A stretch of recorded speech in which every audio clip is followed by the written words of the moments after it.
একটাই মাত্র আমার স্কুলে মেয়ে ছিল যে বোরখা পরে আসতো। ও নামাজও আদায় করতো, কার সাথে কথা বলতো না। অনেকে ওকে প্রেমপত্র দিয়েছে, ওর মধ্যে একজন ছিলাম। সবাই হাল ছেড়ে দিয়েছে, আমি ছাড়িনি। আমি একটার পর একটা আমার বোনকে দিয়ে, আমার অন্যান্য বান্ধবীদেরকে দিয়ে ওকে প্রেমপত্র দিলাম। তারপরে ও আমাকে বলল ও বেনামাজির সাথে সলাত আদায় প্রেম করবে না। আমি সলাত আদায় করা শুরু করলাম শুধু ওকে প্রেম করার জন্য। ইন্নামাল আমালু বিন্নিয়াত হাদিসের মধ্যে যে আছে যে হিজরত করলো কোন মহিলাকে পেতে, আর যে হিজরত করলো আল্লাহকে পেতে, সে তাই পাবে যা সে নিয়ত করলো। দেখেন আজকাল ছেলে মেয়েরা প্রেম করার জন্য নামাজ পড়ে। আল্লাহ নবী 1400 বছর আগে তা বলে দিয়ে গেছে, এরই নামাজ ওই প্রেমকেই পাবে, কিয়ামতের কোনো কিছু পাবে না। যাই হোক, ও যে বলে না হুজুর আপনি কিভাবে জানেন, আপনি কি আগে প্রেম করছেন নাকি? আরে ভাই, তোমার মতো ছেলে আমাকে প্রশ্ন করতেছে। মেয়েটা আমার প্রেমের প্রস্তাব প্রত্যাখ্যান করার পর আমি সর্বোচ্চ চরিত্রর অধিকারী হলাম। সলাত, ভালো ভদ্র ব্যবহার, শালীন পোশাক আশাক, মাথার চুল কাটিং সবকিছু নম্র ভদ্র করলাম। মেয়েটার সাথে আমি প্রেমে লিপ্ত হলাম। ও আমার সাথে কথা বলতে চাইতো না, আমি ওকে জোর করলাম।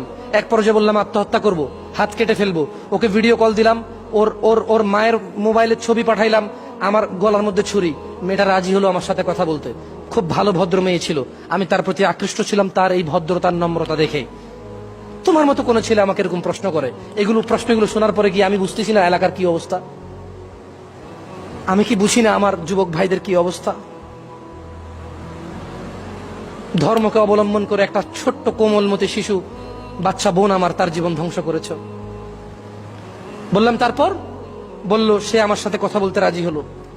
সালাম দিত, কথা বলতো দুই একটা, আমি কথা বলতাম প্রচুর, ও কথা রিপ্লাই করতো না। তারপর আস্তে আস্তে আমি বললাম তুমি কেন কথা বলো না, আমি পরে বিষ খাবো। আমি ছবি তুলে পাঠালাম, আমার হাতে ইঁদুরের ওষুধ। সে আমাকে আমার মোবাইলে হোয়াটসঅ্যাপে বা ফেসবুকে তার ছবি পাঠাইতে হবে। সে আমাকে ছবি পাঠাতে রাজি ছিল না। আমি বললাম আমি পানিতে ঝাঁপ দিব, ছাদ থেকে লাফ দিব। সে আমাকে ছবি পাঠালো। এভাবে 2 বছর লেগে যায় ওই মেয়ের সাথে আমার সহজ হতে। মেয়েটা খুব ভালো ছিল। বলেন তো মেয়েটা কি খারাপ ছিল? 14-15 বছর বয়স, 16 বছর বয়স, ছেলেটার বয়স 22-23 বছর। ও ফুসলাচ্ছে।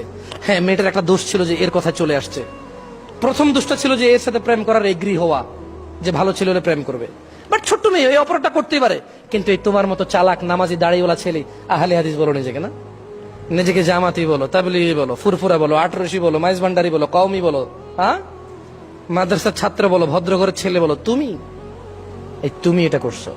তুমি একটা কোমলমতি আমার ছোট্ট শিশু বোন, তাকে তুমি ঘর থেকে বের করছো। আর তারপরে তোমার যখন কয়েকদিন তার সাথে থাকা হয়ে গেছে, সব কাজকর্ম তোমার শেষ, আর একটা মেয়েকে দেখে বলতেছো যে লা লা লা লা লা হারাম। আমি আজহারি সাহেবের ওয়াজ শুনেছি, এগুলো হারাম। সো তুমি তোমার পথে, আমি আমার পথে। এই মেয়েটা এখন তোমার জন্য ব্যাকুল হয়ে গেছে।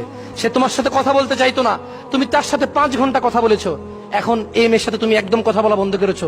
মেয়ে একদিকে পাগল, তুমি তো আরেকজনকে নিয়ে খুশি।